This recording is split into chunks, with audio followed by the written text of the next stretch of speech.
Hey guys, this time around we are talking about the long-awaited sequel, Avatar: The Way of Water. You guys, this movie looks incredible. This is easily one of the best looking movies of the year, and you guys, it's really hard to forget that the cast isn't just a bunch of 9 to 10 foot tall Na'vi. Jake Sully, Neytiri, and their children have been doing everything to stay together.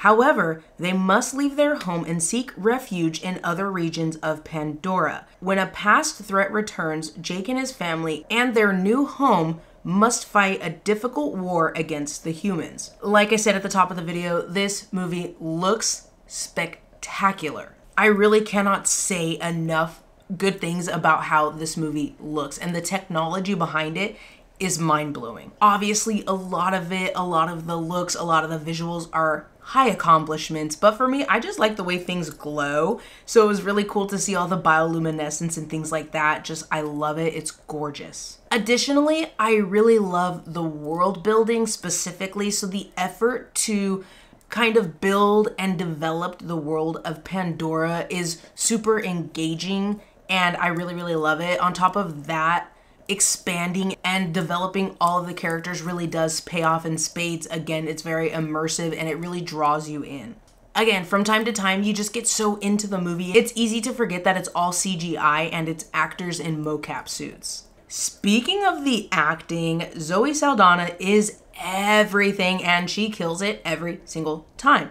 As Neytiri, she carried despite the very little amount of screen time she had. When she wasn't on screen, I was waiting for her to be on screen. You can clearly see the actor through the CGI, and her acting is so powerful, from the scenes she delivered as a mother to the scenes she delivered as a warrior. I especially love how she performs with her voice and tone. Incredible. Sam Worthington as Jake is, well, focusing on the acting specifically, he really did a good job, but his role is much more subtle and calm, a stark contrast to Saldana's Neytiri, which is obviously my preference. Focusing back on Worthington, I don't want to get sidetracked because he did do a fantastic job. I really love how he grounded the family with the weight of his presence and tone. It's interesting to see how his character has changed in the time that has passed since the events of 2009's Avatar. The rest of the cast held their own, and my only issue was Sigourney Weaver as Kiri. She nailed the performance in terms of the physical emotions we can read in the face, but I wasn't convinced by her voice. I have read online that she sounds mature and like an old soul, but it didn't fit. There was something that didn't click for me. I wish they had edited her voice to suit the age of the character. Alright guys, I watched it so you don't have to, but was it worth the watch? This is another movie that I am on the fence about when it comes to recommending.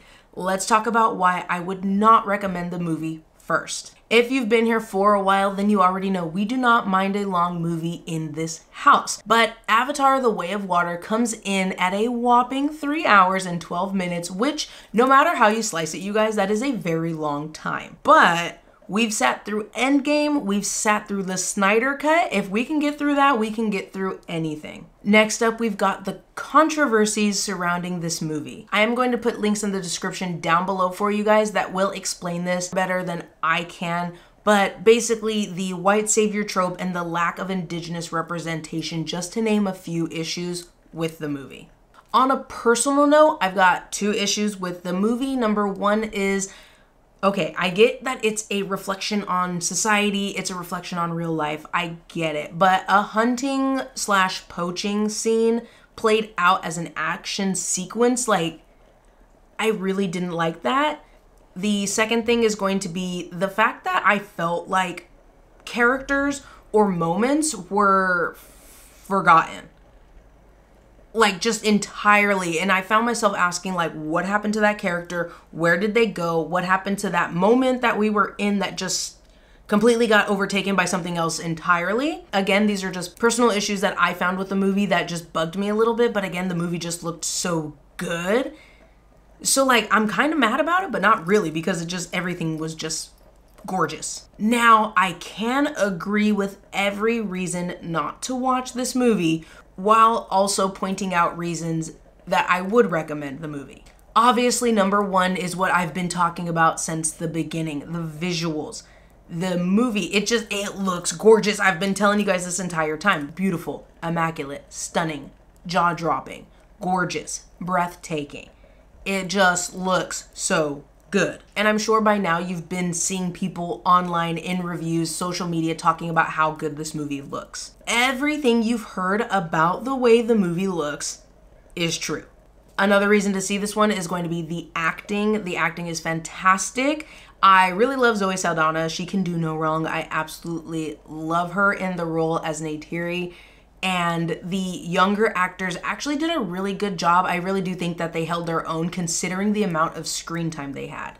Again, we're going to touch on the world building. If you're really interested in that element of storytelling, it really gives so much more while leaving you wanting more. Another very obvious point, if you liked Avatar, then obviously you've probably already seen The Way of Water, but if you haven't and you did like the 2009 film, then you've got to see The Way of Water. And that brings us to the end of the video, you guys, where I watched it so you don't have to. If you are listening on the podcast, thank you very much. I'm going to leave a link to the podcast down below. If you're watching here on YouTube, leave the video a thumbs up if you liked the video, so I know you liked the video. Let me know down below, have you seen The Way of Water? There really are so many strong opinions about this movie, and a wise woman once said, 2 things can be true at once. I really enjoyed this movie. Again, the visuals, the acting, world building, everything that I mentioned to you already, but I can easily see and understand the controversies and how problematic it is. If all of that is a little bit too heavy for you, then instead let me know down below, who is your favorite character?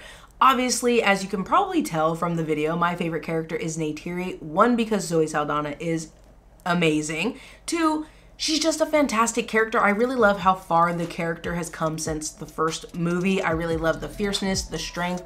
I really love the action scenes. I really love how passionate she is. Ugh, I love her.